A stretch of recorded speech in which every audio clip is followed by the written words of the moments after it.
오늘 본문은 두 가지 상황을 경고하고 있는데요. 첫 번째는 뭐냐면 영적 미성숙에 대한 경고를 합니다. 이것이 5장 11절부터 6장 3절까지 내용이고요. 두 번째는 배교에 대한 경고를 합니다. 이것이 6장 4절부터 8절까지 이야기입니다. 이 두 가지 상황을 경고하고 있는데요. 사실은 이것이 하나로 연결됩니다. 영적 미성숙이기 때문에 배교할 가능성이 많은 겁니다. 배교하는 것은 말씀을 잘 몰라서 그렇다 이렇게 말하는 거죠. 이 경고에 대한 메시지는 사람들이 좋아하지 않죠. 사람들은 좋은 말을 좋아하잖아요.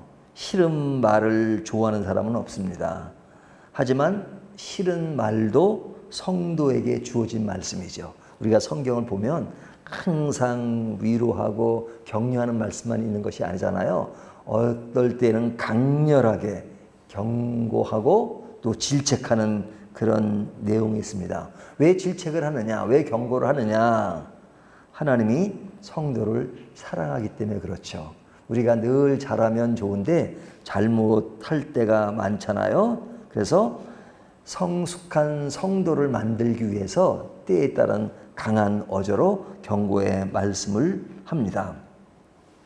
그러면 이 경고의 말씀 중에 어떤 내용이 들어있느냐? 성숙하지 못한 신앙에 대한 이야기를 하고 있는데요. 성숙하지 못한 신앙이 뭐냐? 첫 번째는요, 듣는 것이 둔한 겁니다. 듣는 것. 뭘 듣는 거예요?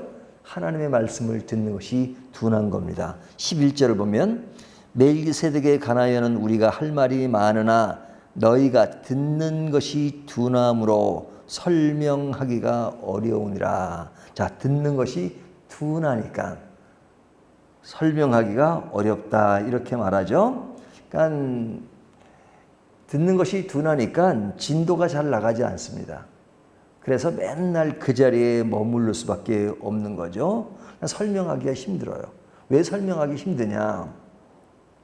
우리가 사과 맛이 어떻다 그러면 우리는 이미 사과를 먹어본 사람이니까 그 맛이 어떻다는 것을 이야기하지요. 그래서 어떤 음료수를 줄 때 이것은 사과 맛이에요. 그러면 사과를 먹어본 사람은 그 설명으로 끝나는 겁니다.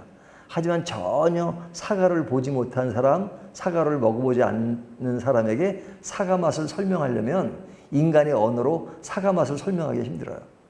아, 사과 맛은요, 좀 달짝지근해요. 그러면 뭐 설탕에 가까운가? 시큼해요. 그러면 식초에 가까워. 몰라요. 우리는 이미 먹어봤기 때문에 그 설명이 가는 겁니다. 그러니까 옛날 그 사투리에, 뭐 옛날이 아니라 요즘도 쓰죠. 이 거시기란 말은 재밌어요. 에? 그냥 거시기로 다 통하잖아요. 그것은 경험을 바탕으로 해서 그래, 경험이. 경험이 없으면 모르는 겁니다. 전혀 모르는 것을 거시기로 통할 수가 없죠. 그래서 가까운 사람들끼리는 이 표현이 단순해져요. 그리고 간단해요. 근데 모르는 사람에게는 그걸 다 설명하려면 길어지고 복잡해지는 겁니다.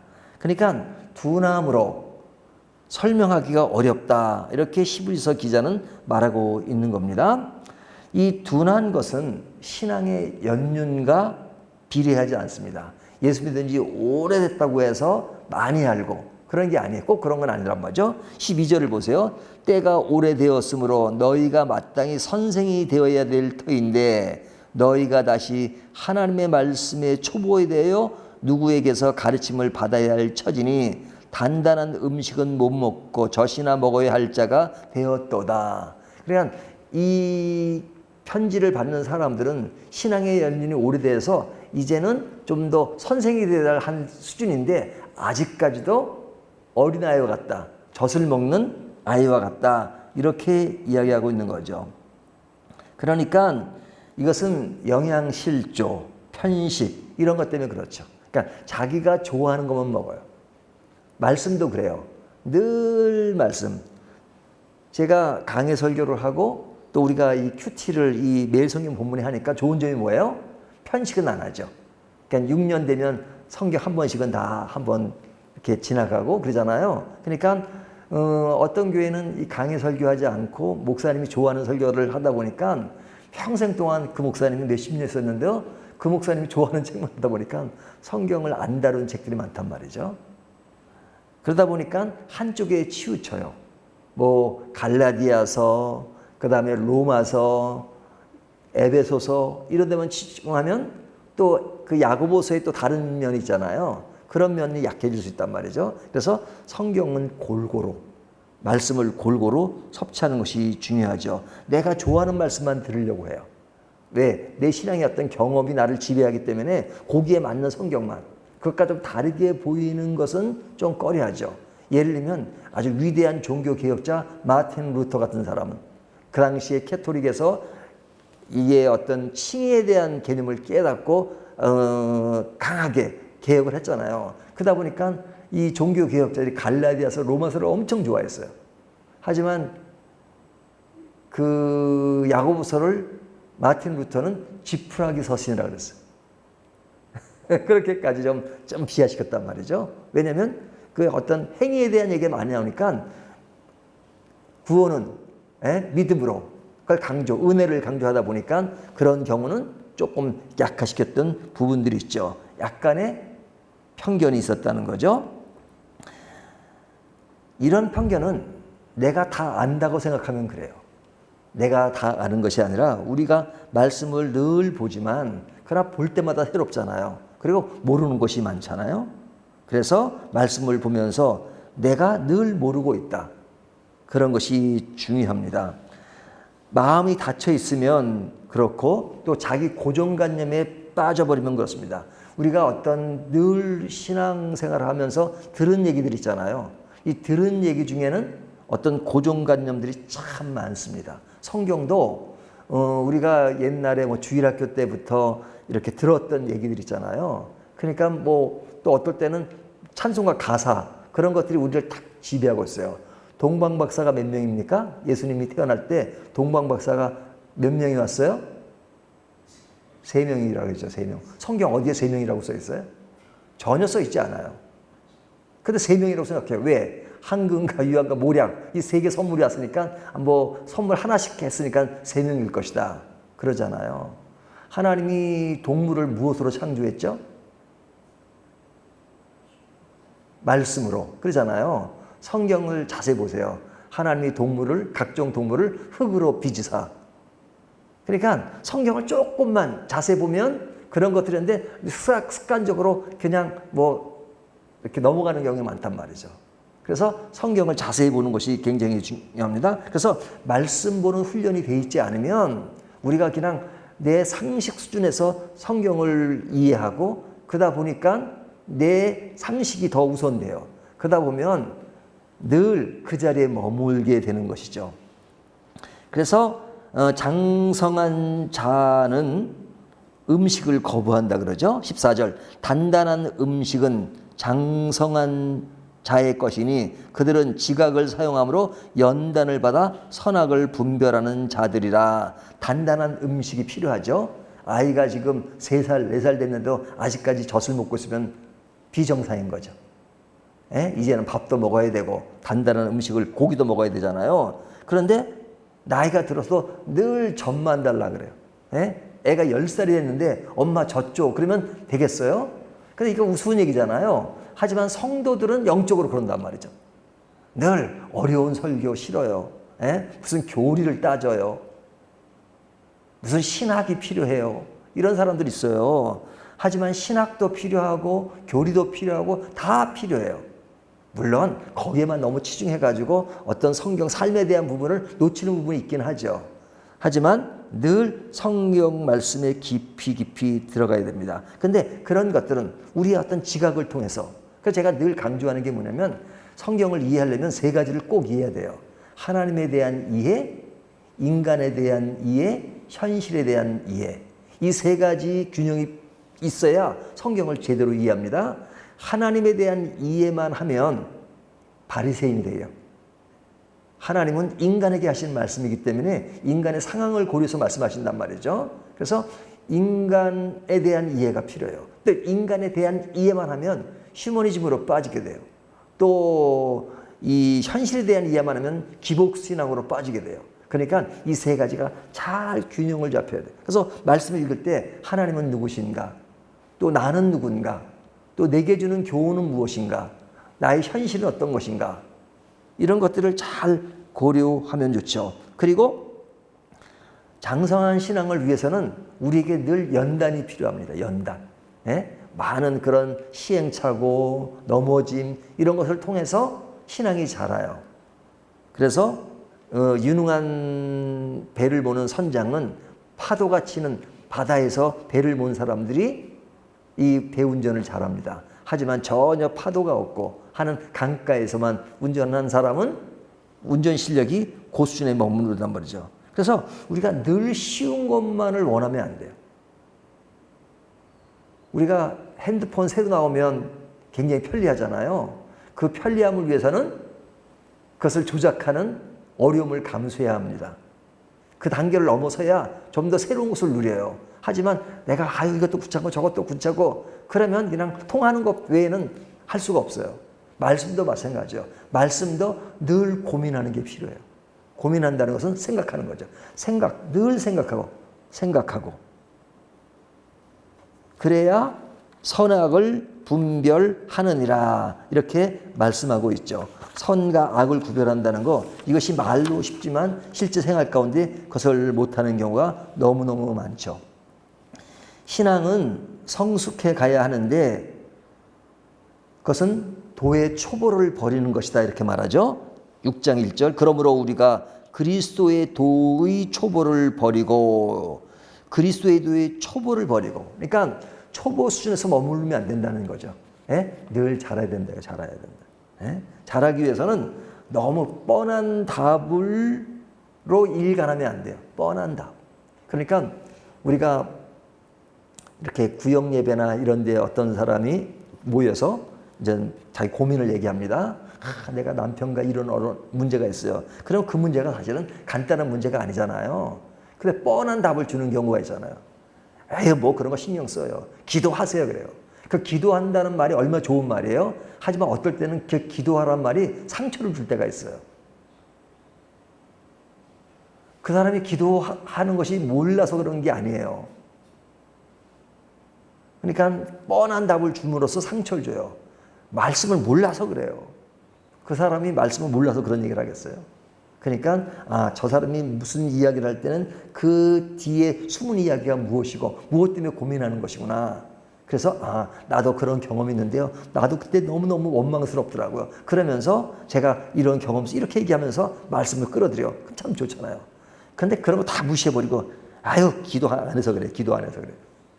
얼마나 큰 상처를 줍니까? 뻔한 답이 사람을 힘들게 만드는데 그것은 왜 그러냐? 그것을 얘기할 수 있는 그 수준에 이르지 못했기 때문에 그래요. 그러니까 초보의 그 신앙, 도를 벗어나지 못한다. 성경은 그렇게 이야기합니다. 기복신앙도 그 중에 하나입니다. 어떤 기복적인 거 맨날 그런 일반 종교에서의 늘 가지는 것이 기본적인 수준이 기복이잖아요. 늘 일반 기독교가 아닌 미신이나 모든 것이 하나같이 그냥 달라는 거잖아요.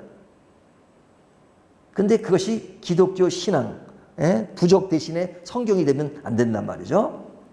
또한 자기중심의 신앙, 이 습관적인 신앙, 습관은 아주 그 좋은 우리에게 면이 있지만 그러나 그것을 전부로 생각하면 안 되는 것이죠. 그래서 어떤 습관의 어떤 것들을 또 나쁜 것은 고치려고 하는 그런 것이 필요합니다. 그리고 세속적인 사상들을 자꾸 성경에 끼워 넣지 말아야 되고요. 삶의 헌신과 책임을 질 줄 아는 것, 이것이 성숙한 신앙이고 그것이 신앙의 초보 이상을 달리는 것을 오늘 본문이 이야기하고 있어요. 그래서 성숙한 신앙을 위해서는 이 세 가지가 꼭 필요합니다. 근데 생각하는 겁니다. 이 생각한다는 것은 묵상한다는 거죠. 늘 말씀을 묵상해야 돼요. 이 말씀을 읽을 때 그냥 읽지만 말고 묵상을 해야 돼요. 묵상. 왜냐하면 성경을 묵상하다 보면 그 안에 깊이 있는 것들이 자꾸 더 느껴지게 만들고 생각하게 만듭니다. 하지만 그냥 지나가듯이. 그래서 그냥 진도만 나가면 안 되고 이 말씀이 나에게 어떤 의미를 담고 있는가 늘 thinking, 생각하는 것 중요합니다. 그 다음에 묵상하는 것. 그리고 나서 그 말씀을 실천하는 거죠. 적용하고 실천하는 것. 그리고 헌신하는 것. 이것이 신앙의 초보를 벗어날 수 있는 성숙한 신앙으로 가는 길이라고 말씀하고 있습니다. 그리고 이제 이 4절부터 마지막까지는 배교에 대한 경고를 하고 있는데요. 이 배교는 왜 나오느냐? 이 앞에 부분, 성숙하지 못하고 말씀의 그 초보 수준에 머무르기 때문에 그릇된 길로 가는 겁니다. 우리가 예수를 믿다가 다른 종교로 간다든지 그것은 그 도에 대한 깊은 이해가 없기 때문에 그래요. 그런데 그런 사람들이 배교한 다음에 아유 내가 예수 믿어 보니까 그거 별거 아니더라고요. 그 사람들은 다 그래 이러면서 어떤 자기가 알고 있는 어떤 상식적인 수준을 가지고 다 아는 것처럼 이야기하잖아요. 근데 히브리서가 왜 쓰여졌습니까?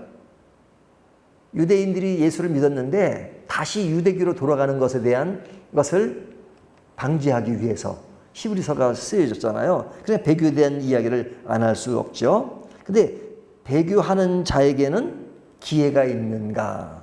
이것은 베드로와 가룟 유다의 예를 들어보면 금방 알 수 있죠. 베드로와 가룟 유다의 특징은 뭐예요? 같은 예수님의 제자라는 거죠. 근데 두 사람 다 예수님을 배반했어요. 가룟 유다만 예수님을 배반한 게 아니라 베드로도 예수님을 배반했잖아요. 예수님을 앞에 두고 저주하여 이렇게 나오잖아요. 성경. 자기는 예수를 모른다 그러고 그리고 저주까지 해요. 그런 베드로예요. 근데 베드로와 가룟 유다의 마지막을 보면 전혀 다르죠. 뭐가 다른 거예요? 한 사람에게는 잘못은 했지만 배반은 했지만 그러나 회개하고 다시 돌아오는 것이 있었던 것이죠. 가룟 유다에게는 그것이 없었던 것이죠. 그러니까 우리가 늘 잘못하고 넘어질 수 있지만 그러나 말씀으로 다시 한번 점검하고 내가 그런 잘못한 것을 뉘우치고 나가는 것이 굉장히 중요하죠. 그래서 신앙의 진실이라고 하는 것은 단순히 맛만 보는 것이 아닙니다. 우리가 어떤 말씀을 조금 알고 그 맛을 보고 전부를 아는 것처럼 생각하는 것은 잘못된 것이죠. 4절을 보면 한 번 빛을 받고 하늘의 은사를 맛보고 맛본다는 말을 하죠. 그리고 또 뒤에 맛본다는 말 또 하죠. 5절 하나님의 선한 말씀과 내세의 능력을 맛보고도 이 맛본다는 얘기를 하는 것은 맛보니까 다 아는 것처럼 생각해요. 어떤 사람들이 다 아는 것처럼 생각하냐면 교회는 안 다니고 신앙생활 안 하면서 저 미션 스쿨 나왔거든요. 미션 스쿨 나온 거랑 신앙이랑 비례하지 않아요. 그러니까 그거 가지고 끝까지 울고먹죠. 학교 시간에 수업 시간에 성경 몇 구절 들은 것을 가지고 그럼 맛을 봤으니까 자기는 아주 그냥 다 안다고 생각을 해요. 근데 맛을 보는 것이 신앙의 바른 정로의 길을 가는 것이 아니고 신앙이라고 하는 것은 맛을 보는 것이 아니라 그냥 푹 빠지는 겁니다. 어디에 빠지는 거예요? 예수 그리스도 안에 성령 안에 빠지는 거예요. 성령 안에. 그 안에 속하는 겁니다. 하나님 안에 속하는 겁니다. 하나님 나라에 소속이 되는 거죠. 그래서 로이 존스 목사님 같은 경우는 신앙의 문제는 doing, 행함의 문제가 being, 어디에 소속되는 것이다. 소속되는 것이다. 소속되면 그 소속권 안에서 삶의 모습이 드러나는 거죠. 그러니까 이 배교라는 것은 결과적으로 배교지만 처음부터 믿지 않았다라고 볼 수 있는 거죠. 그래서 이 신앙이라고 하는 것은 깊이 있는 무엇인가 있는 겁니다. 그렇기 때문에 어떤 내면에 들어있는 그것이 굉장히 중요하다는 것을 오늘 본문이 말씀해 주고 있어요. 성숙한 신앙이란 뭐냐? 하나님과의 관계가 바로 형성된 겁니다. 개인적인 관계가 제일 중요해요. 먼저 하나님과 나의 개인적인 관계.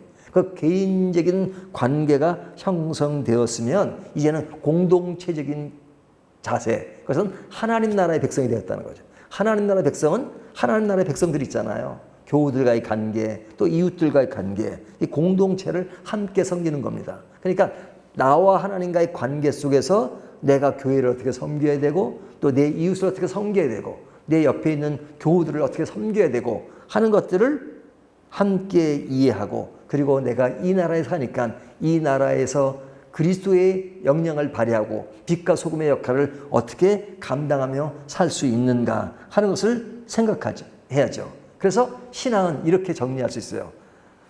하나님의 통치를 받는 것이다.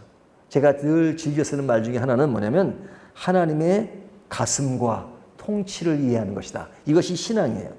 그러면서 순종을 배우는 겁니다. 하나님의 가슴, 하나님의 마음을 느끼는 것이고요. 그리고 그분의 통치를 받으면서 그러면서 순종하는 가운데서 하나님의 나라를 펼쳐가는 것. 이것이 성숙한 길로 나아가는 믿음의 길인 것입니다. 오늘 이 말씀을 가지고 우리의 삶을 통치 안에서 새롭게 나가시기를 진정 바라겠습니다.